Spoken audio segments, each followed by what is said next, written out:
I hope this finds you well. As promised, this is lesson number 2 from the Science of Getting Rich live stream event.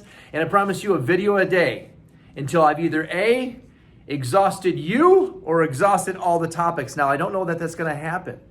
This is powerful. Stay with me. If you're interested in understanding the law that surrounds compensation, income, the money in that we receive for services rendered. This one is so misunderstood that people go their entire lives, cradle to grave, from the day they, not cradle, but from the day they start working until the day they stop working, never understanding the law of compensation. So I'm going to break that down for you. As a reminder, the Science of Getting Rich live stream event was last weekend, May 1 through 3. And Bob Proctor, my mentor, has not done that event for 5 years. And I'm a part of the PGI family, given that I'm a Proctor Gallagher consultant. And I help people with this material. I'm a coach. And yet, I still do this. I'm still heavily involved in these events because every time I do, I learn something new. Well, Kevin, isn't it the same material? You know, kind of is. And the difference is that it comes to you differently. So there's only a couple ways to change a paradigm. A paradigm, as I brought up in the last video, is a multitude of habits that are lodged in the subconscious mind. And those paradigms are so deeply rooted. They control and regulate everything that we do, from the way that I'm even holding my hand out here speaking to you today, from how I walk, to how I talk, to how I respond to people, my tonality, the way I perceive the world, which then ultimately impacts my income, which is the law of compensation. But the only way to change a paradigm, there's a couple ways to do that. One is through constant spaced repetition of an idea. Constant spaced repetition of an idea. An idea listened to and believed and thought about and marinating on over and over and over again. Or the second way would be through a highly emotional impact, a deep emotional impact. Think like COVID-19 or 9/11. These events, which we don't want, have a tendency of rocking someone's paradigm. So if we're going to do this intentionally, we're going to do this through the first method, which is constant spaced repetition. And so that's why I continue to do this. The Science of Getting Rich event, based on the book Wallace D. Waddles, was last weekend. And it's not about just accumulating piles of cash, although that's a byproduct, because once we're abundant, abundance covers all areas of life. Health, love, family, abundance. It's everywhere. We have to get lockstep with these laws. So one of the laws is the law of compensation. I share this with every salesperson in the real estate and my real estate team that's coming into the organization, and I bring it up always to make sure that they remember the law of compensation. Day one, I even share this actually in the real estate career night that I do, to let people understand what's at play here. It's such a powerful law. So stay with me on this. The law of compensation states that our compensation will always be paid, will always be in direct relation to. Let me restart that. Our compensation is always in direct relation to 3 things. Number 1, the need for what we do. And by the way, let me back this up a second. I'm going to start this over because understand this. This is called the science of getting rich. The science of getting rich. What are most people struggling with right now? They're out of jobs. People are out of jobs. Industries are shut down. The entire restaurant industry has been rocked. And that impacts a lot of other industries. There's a trickle effect, cause and effect with everything. And so we have this thing called the science of getting rich. Meaning, like, there's a science that we can find a way to attract wealth and prosperity with mathematical certainty if there is only a book or a blueprint to do that. Okay, 3-day event, live stream, I just did it, and it actually breaks down every one of the laws. But when I'm sharing that, why I share that with you now is that when we're talking about what is money? Money is paper, but money is energy. And it's a reward for service rendered. Let's just put it in its proper container. Money is a reward for service rendered. We used to use twigs and other things, other conveyances of that service render or in exchange for something else. And then it evolved, and now it's reward for service rendered. So if you perform a high level of service to the world, your compensation will be in direct proportion to that. And sometimes compensation doesn't come in the form of money. Sometimes it comes in other forms. So just remember that. This is what the basis of this. The law of compensation states that we will always be paid in direct proportion to three things. Number one, the need for what we do. That's a supply and demand. If you have a job that is not in demand or there's more than there should be for any area, it tends to drive the compensation down. So consider what you're in, what you're getting ready to go into. If you're thinking about starting a business, is it saturated? How many of those stores are on the corners around you? That's the law of compensation, the need for what we do. Number two, how well you do it. That's a mastery component, how well you do it. Let's focus on this one just for a minute because there's something else I'm going to share with you about how well we do it. This is mastery. In real estate, there's, in any market, there's like 1.5 million agents around the world. And in our market, there's 3,000 plus. So there's a lot of real estate professionals here, and this would serve well for other industries as well. But given that we all kind of like on the surface look and act the same, I know we could act differently, but it's not easy for the consumer to understand if they're going to get one of the great ones or not, because we're not wearing signs around our neck that say, I'm one of the good ones, hire me. So it then behooves us to stand out. And what I tell my agents is understand that when a doctor spends, 8 to 10 years training to be able to do what the doctor does, to have the hands of gold that actually fix people's and save lives, how much study goes into that? How much are they mastering their craft? I say a lot, and we know that's true. So they take it seriously, and they actually become a master of their craft. They perform it over and over and over again. They're constantly studying and renewing their skill sets to stay current and relevant so they continue to save lives and maybe have a breakthrough in the area of science that serves the medical community. And then we have some real estate agents that don't treat it like that. They get their license and they enter the industry, and then their learning stops. And then they're doing it part-time, and they think that they've been doing it for 20 years, but they're actually doing something over and over again for 20 years, but they never increased. They never read. They never gained knowledge in the area. This is such a component. This is the strongest one here. Number two, it's the most powerful one. How well you do it. Are you mastering your craft? Are you so good at what you do that people cannot take their eyes off of you? Think about it that way. How good are you at it? Do you do more than what is asked of you?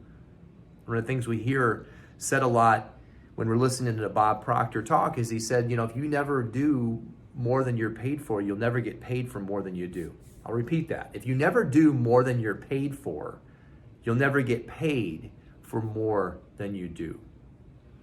Before I leave number two, how well you do it, mastery, by the way, you focus on that one and you've accomplished the whole thing. You've taken care of the law of compensation.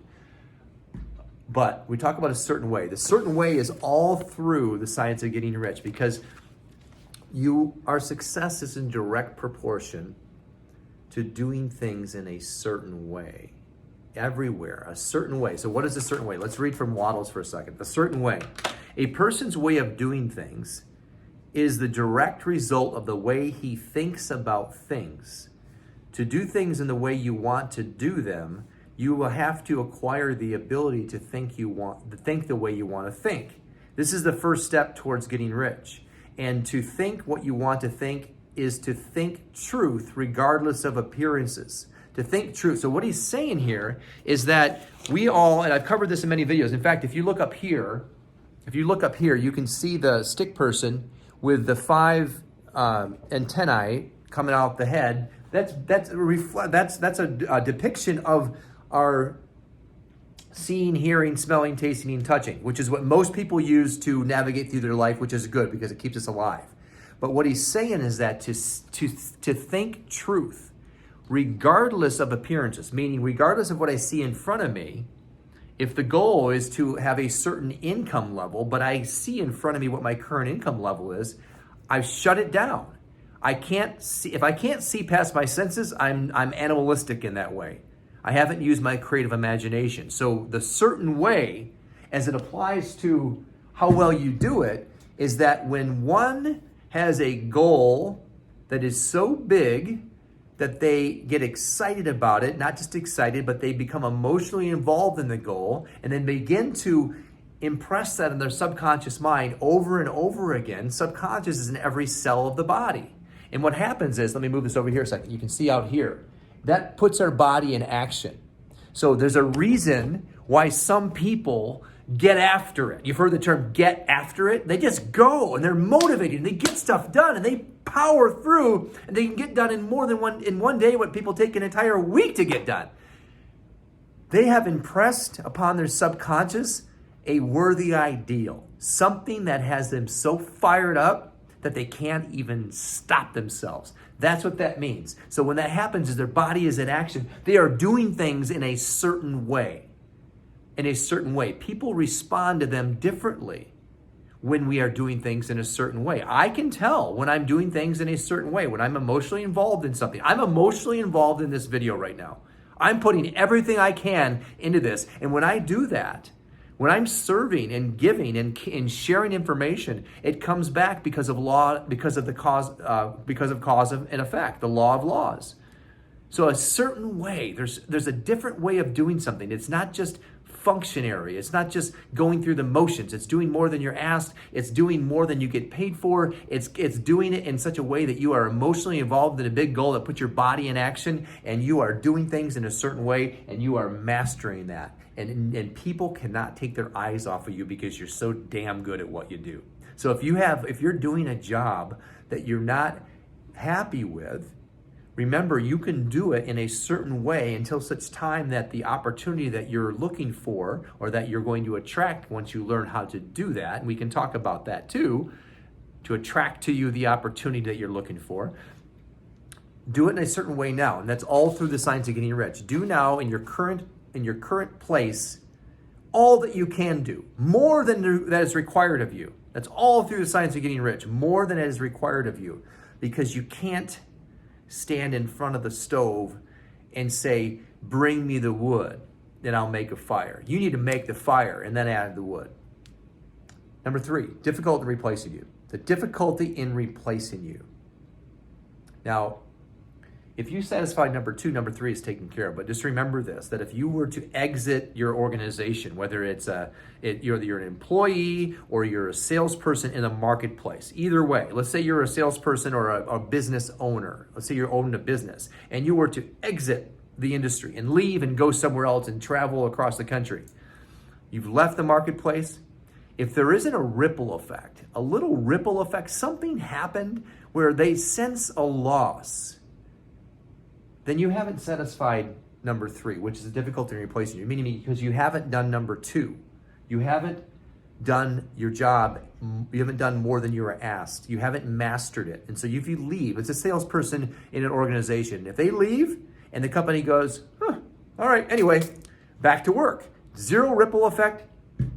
Haven't done number 2 because they haven't mastered the craft, because they haven't practiced every day, because they haven't done it in a certain way, and the organization is not impacted whatsoever. However, if that is accomplished and that person leaves, if there's a ripple effect, financial and maybe even emotional ripple effect, because they were doing it in a certain way, they were doing more than that was asked of them, and they were doing more than they were getting paid for. When that person exits, the company there's a ripple effect. It affects them. There's an impact, cause and effect. Let me recap. The law of compensation states, now by the way, I have to tell you this. This is powerful, and if this is the first time you've heard this, it's good. I'm going to repeat it back to you again. Run it through the filter of any business or industry that you can think of. The elevator control man or woman. Let's run that through real quick. Elevator controller. What do they call? They put you in the elevator and go up and down with you. Law of compensation. Need for what we do. Not really needed. Number 2, how well you do it. Does it really matter? Because you can only do that so well. And then number 3, difficult to replace you. Super easy to replace the elevator operator, right? Push the button, you can teach someone else how to do it. Zero ripple effect. When they leave, someone else can replace them tomorrow. So it's just one industry that you can think about. Now just run that through all the other places you can and realize that it's always at play. Now, by the way, someone challenged me with this one. And I thought about it for a second, and I, of course, knew the answer. But they said, what about those industries that are doing harm, that are actually like making a lot of money, essentially? When he asked me that, I said, oh, well, it doesn't state anything about that. Need for what they do? Okay, let's talk about like someone that is an illegal drug dealer or whatever, high level, like, okay, need for what you do? Yeah, there's a need for that because people will buy it. Yeah, so there's supply and demand, sure. How well you do it? Yeah, they can master that, for sure. Yeah, they can master making illegal drugs at a high level, for sure. There's people that do that. They do really well. It's not good it's not good for us, and we shouldn't do that, but nonetheless. And then number 3, difficult to replace you. Yeah, there's a ripple effect. If that person gets taken out, there's a ripple effect. The entire industry, whether it's legal or not, gets impacted. So you see that? This is not about morals or righteousness. It's a law that's subject to all areas. And the one thing that I love about the way that Bob Proctor explains this is that he explains so well that the ignorance of the law doesn't mean that we have somehow avoided that in our lives. In other words, I could just like, la, la, la, la, la, the law of compensation doesn't exist. It doesn't change the fact that it does, you see. So knowing it, now we have a heightened level of awareness about this. And then we decide what we want to do about it. What are we going to do about how I'm going to live within the law of compensation? I'm going to get into an industry that there's a need for. I'm going to master my craft. I'm going to do it better than anybody has ever done it in the history of that thing.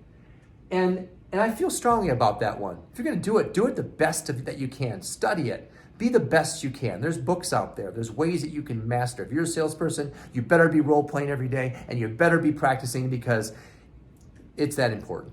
Now, I'm not telling you what to do. If you want to live within the law of compensation, it's required of you. And number 3, difficulty in replacing you. There's a reason why there could be 2 similar businesses on the same corner, and one goes out of business, and then one stays in business. This is happening right now. There are restaurants that have gone out of business in my hometown here in Grand Rapids, Michigan. And we don't want that, of course. But if we were to look at the law of compensation and run that down there, the need for what we do, consider that particular niche, if you will. Is there a need for what we do in a shutdown environment? Well, there's a need, but not when the economy shuts down or not when there's quarantining, right? How well they do it? Yeah, how well did they do it? How well did that restaurant pivot at the time that they needed to pivot? Ooh, that fits really well here. Pivoting is a form of how well we do it. How well do we pivot when we need to? Because if you're doing it in a certain way, become emotionally involved in the goal of that restaurant serving the community, you're going to pivot and do whatever it takes. You see that? And number 3, difficult in replacing you. Difficult to replace a company or a restaurant that does those things in a certain way because they've pivoted and they've served the community regardless of what's going on outside of them. And by the way, it also fits well with the definition of a certain way, which is they didn't use, this is perfect, they didn't use their 5 senses to guide them on how to act. They said, I see what's in front of me. The economy is shutting down and it's all around me. I could cuddle up in the corner and just act like there's nothing that's happened here and just hope that it ends. Or I could immediately shift my business strategy into a takeout model and do it quickly and swiftly and do it better than anyone else, a certain way. All right. Law of compensation. Those are the 3 factors. Run it through the filter and decide, and you'll see how this fits through. Well, this video went twice as long as I intended, so hopefully you stuck with me on the end of this. So if you are interested in understanding how to, let me rephrase that. This is not about being interested. If you're committed, because being interested means you'll do whatever, means you'll do it whenever it's convenient for you. But being committed is a different thing. That means you'll do whatever it takes regardless of the circumstances, and you'll accept only results. If you're committed to knowing more about this, the law of compensation, how to apply it to your life, there's a couple things you can do. Number 1 is the Science of Getting Rich event is is the live stream. Look, here's what happened. So the live stream event was 3 days. Now it's recorded. So that means we have access to it for 60 days. 60 days of this material that I'm sharing with you, the most profound, powerful material that I have seen in years, and it hasn't happened in 5 years. So I'll put the link below for the live stream event. You can click on that and get access to it. Now I'll be sharing this information, so you can either hear it from only my perspective or through the process of triangulation, meaning learn it on your own, and then when you hear this, it's gonna be the second or third or fourth or fifth time you've heard it, and then you're learning on your own. So not a bad idea, right? So click the link below, you can register there and get in on this conversation. Secondly, there's a mastermind group that I'm doing. The first one is on Wednesday. So if you're getting this video and it's past the date, then, but understand I'll post a link below. It's a meetup group. It's the Science of Getting Rich Mastermind. And then lastly, if you are committed to having a breakthrough in the area of your life that you know you're not getting what you want to, and how do you know you're not? Well, look at your results. If it is money or wealth creation or abundance, then if you're not experiencing that, then you know that there's a paradigm that is controlling that part of your life. And this part of your life might be serving you well, you might be rocking it, but this part of your life isn't. Observe that and say, what do I want in this area? And am I stuck there? And so what I help people with is identifying the paradigm, the habit form, the habit that's lodged in the subconscious mind, and then we remove it and replace it with a new paradigm, which allows you to break through and be, do, and have anything you want in life. I hope this has served you well. Remember, you are only one thought away from greatness. Now, what I mean by that, one thought, you're only one thought away from insert the goal. One thought, meaning one new thought, one new way of looking at it. Mostly one new way of looking at yourself. How you view yourself is going to impact everything we touched on here. So the Science of Getting Rich below. Join the mastermind group. Head over there. We're going to go deeper on this material. It's a free mastermind. But if you don't do the Science of Getting Rich live stream, then you're going to miss out on really the conversation is going to get deeper than we talked about here, because we're going to review all of the immutable laws. Hope this has served you well. I look forward to connecting with you real soon, and make it a great day.